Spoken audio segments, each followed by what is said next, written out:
My name is Margaret, and at 68 years old, I thought I'd seen everything life had to offer. I was wrong. I'd been married to Robert for 42 years. We raised our son, Daniel, in a comfortable home on Maple Street, where oak trees lined the sidewalks and neighbors knew each other's names. Robert worked in accounting. I taught elementary school for 30 years before retiring. Our life was predictable, steady, unremarkable in the way that felt safe.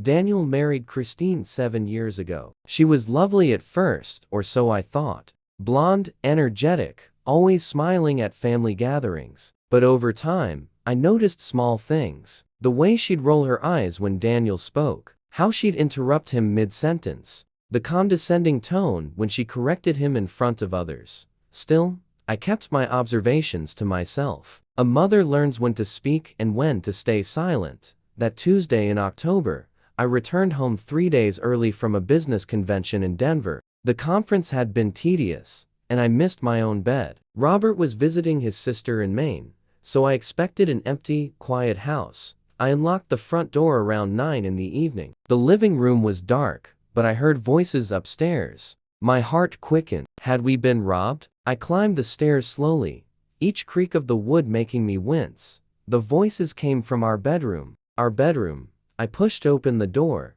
Christine was in our bed, wearing one of my nightgowns. She was on the phone, laughing at something, completely at ease. When she saw me, her face went pale, then quickly hardened into defiance. I need to call you back, she said into the phone. Hanging up, I stood frozen, my travel bag still in my hand. What are you doing here, Christine? She sat up, pulling the covers around herself. I needed somewhere to stay. Daniel's been impossible lately. I needed space. In my bedroom? In my bed? She shrugged, as if I was overreacting. It's just a room, Margaret. I didn't think you'd mind.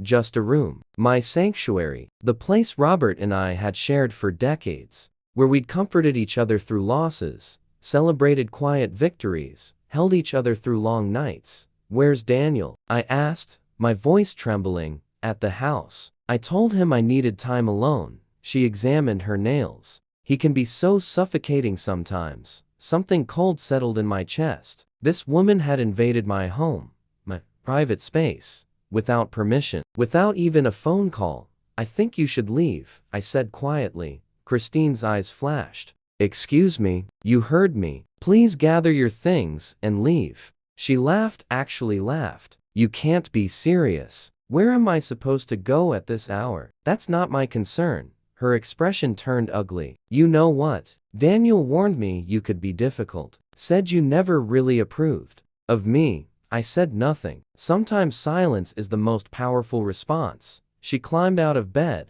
moving toward me. Fine, I'll go. But Daniel's going to hear about this. About how his mother threw me out in the middle of the night. It's 9:15, I said calmly. Hardly the middle of the night. Christine grabbed her phone from the nightstand. She was texting someone, Daniel, I assumed. Her thumbs moved rapidly across the screen, her face twisted with anger. There, she said, holding up her phone. I've told him everything. How cold you are. How unwelcoming. He'll understand exactly who you really are now. My hands were shaking, but I kept my voice steady. Christine, my son loves you. I've respected that love, even when I had concerns. But this, I gestured to the bed. This crosses a line. What line? She snapped. It's just a room. You're being ridiculous. No, I said softly. I'm being clear. You need to leave. Now. For a moment, I thought she might refuse. She stood there, defiant, her jaw set. Then her phone buzzed. She looked down, and whatever she read made her face change. Fine, she muttered. Daniel's coming to get me. She dressed quickly, throwing her things into an overnight bag. I waited by the door watching. She pushed past me without another word, her shoulder deliberately hitting mine. I heard the front door slam. Then, blessed silence. I sat on the edge of my bed and let out a long, shaking breath. The room smelled like her perfume, something floral and overwhelming. I stripped the sheets immediately, carrying them to the washing machine. As I started the wash cycle, my phone rang. Daniel, Mom? What happened? Christine is hysterical. I took a moment before answering. She was sleeping in my bed, Daniel. In my room. Without asking. Silence on the other end. She said she needed space. He finally said. I didn't know she went to your house. She has a key? Another pause. Yes. For emergencies. This wasn't an emergency. Son. I heard him sigh. Mom, she's going through something. Can't you be a little understanding? My heart ached. Daniel, I love you. But she invaded my privacy, my home. That's not acceptable. Regardless of what she's going through. You could have been kinder about it. I was perfectly kind. I simply asked her to leave. She said you were cold, harsh. I closed my eyes. This was the wedge Christine had been waiting to drive between us. If expecting respect in my own home is harsh, then I suppose I am. The conversation ended awkwardly. Daniel was caught in the middle, and I hated that. But I also knew I'd done nothing wrong. The next morning, I received a text from Christine. You'll regret this. I showed it to my neighbor, Patricia, when she came over for coffee. Patricia had been my friend for 20 years. She listened to the whole story without interrupting. Document everything, she said finally. That text. When she was in your house. All of it. You think it'll escalate? Patricia met my eyes. Women like that don't accept boundaries well. She was right. Over the next week, Christine began posting vague messages on social media. Nothing direct, but the implications were clear. When your own family turns on you, some people show their true colors eventually. Blood isn't always thicker than water. Friends started calling, asking if everything was okay. Daniel stopped returning my calls. I felt a sadness settle over me, heavy and persistent. Had I lost my son over this? But then, 2 weeks after the incident, Daniel appeared at my door, alone. He looked exhausted. There were dark circles under his eyes, and his hair needed cutting. Can I come in, Mom? I stepped aside, letting him enter. We sat in the kitchen, the same kitchen where I'd bandaged his scraped knees, helped with homework, taught him to make his grandmother's apple pie. And doing a lot of thinking, he said slowly. About that night. About everything, really.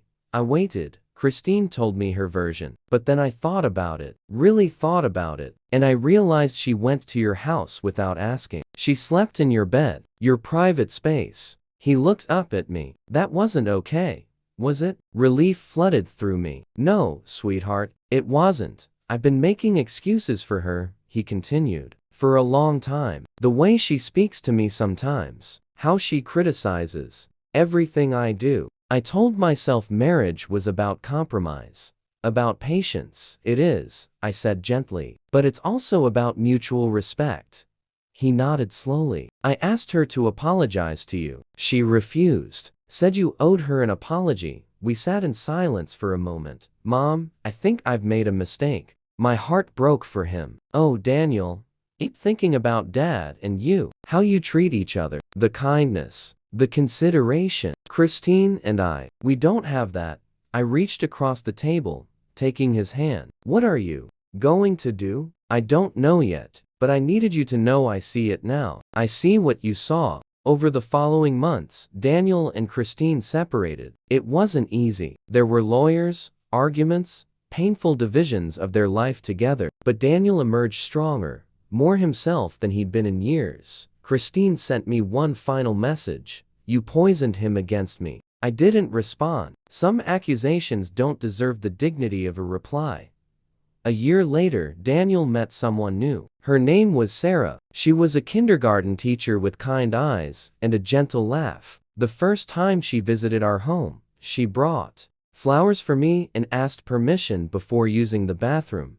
Such a small thing, but it meant everything. Your home is lovely, she told me, looking around the living room. You can feel the love here. Daniel smiled at her, then at me. The sadness that had clouded his eyes for so long was finally gone. That night, after they left, Robert came home from his lodge meeting. I told him about Sarah, about the flowers, about the simple respect she'd shown. Daniel's going to be okay, Robert said, pulling me close. Yes, I agreed. He is.